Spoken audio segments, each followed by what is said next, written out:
नगर मनमाड रस्त्याचे जे काम दुरुस्तीचं सुरू होतं त्यामध्ये पुन्हा एकदा रस्त्याला पुन्हा एकदा मोठे खड्डे पडलेले आहेत आणि इथे येऊन आता पुन्हा एकदा चिन्ह जे आहे टीका केलेले आहे की आता या रस्त्याच्या खड्ड्याचं जे काम आहे ते डोनाल्ड ट्रम्प जे आहे त्यांच्या भूमिकेमुळे झालेलं आहे. मला खऱ्या अर्थाने त्यांच्या वक्तव्याचं हसू आलं ज्यावेळेस मी माध्यमाद्वारे त्यांचं वक्तव्य पाहिलं की नगर मनमाड रस्ता आणि डोनाल्ड ट्रम्प म्हणजे कुठं संदर्भ जुळत नाही, कुठं युद्धाचा संदर्भ जुळत नाही. ओके, हास्यास्पद वक्तव्य मला पाहिल्यानंतर मला सुद्धा कुठंतरी एक लाजिरवाणी गोष्ट वाटते की आपल्या मतदारसंघामध्ये ज्यांनी 5 वर्ष या मतदारसंघाचं नेतृत्व केलं त्यांच्याकडून असं जर एक वक्तव्य येत असेल तर चुकीचं आहे. तर मला तर असं उलट आता मी डोनाल्ड ट्रम्पला रिक्वेस्ट टाकणार आहे की तुम्हाला शिवसहाय्यक म्हणून जर कोणाला लागलं तर घेऊन जा म्हणून. नगर मनमाड रस्ता मीच पूर्ण करू शकतो असं दावा केलाय.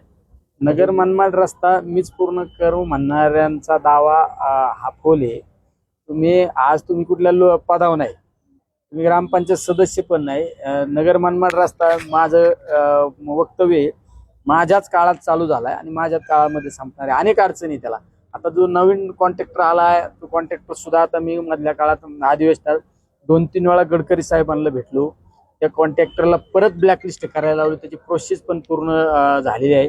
आता परत नवीन एखादा चांगला टेंडर एखादं ओपन करून चांगला कॉन्ट्रॅक्टरला आणण्याचा आमचा प्रयत्न आहे. मी असो किंवा गडकरी साहेबांचा प्रयत्न आहे. तर ते काम लवकरात लवकर पूर्ण करण्यासाठी आम्ही 100% प्रयत्नशील आहे. कारण तो रस्ता म्हणजे खऱ्या अर्थाने हा मृत्यूचा सापळा झालेला रस्ता आहे. त्या रस्त्याला अनेक अडचणी, पण अडचणीतून मात काढणं गरजेचं असतं.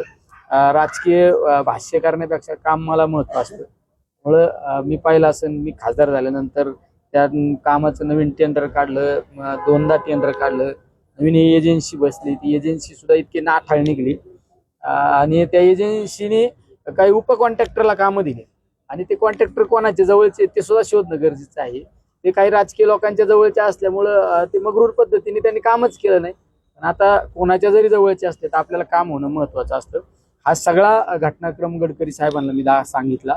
सगळे फोटोकॉपी व्हिडिओ मी गडकरी साहेबांना दाखवली. त्यामुळं त्यांनी लगेच तात्काळ खाली यंत्रणेला सांगितलं की जो कोण कॉन्ट्रॅक्टर असेल त्याला ब्लॅकलिस्ट करा आणि त्याला परत कुठंच काम घेता येणार नाही अशा परिस्थिती. त्यामुळे त्याचा बंदोबस्त करा आणि नवीन टेंडर आम्ही लवकर काढण्याचे प्रयत्नात आहे.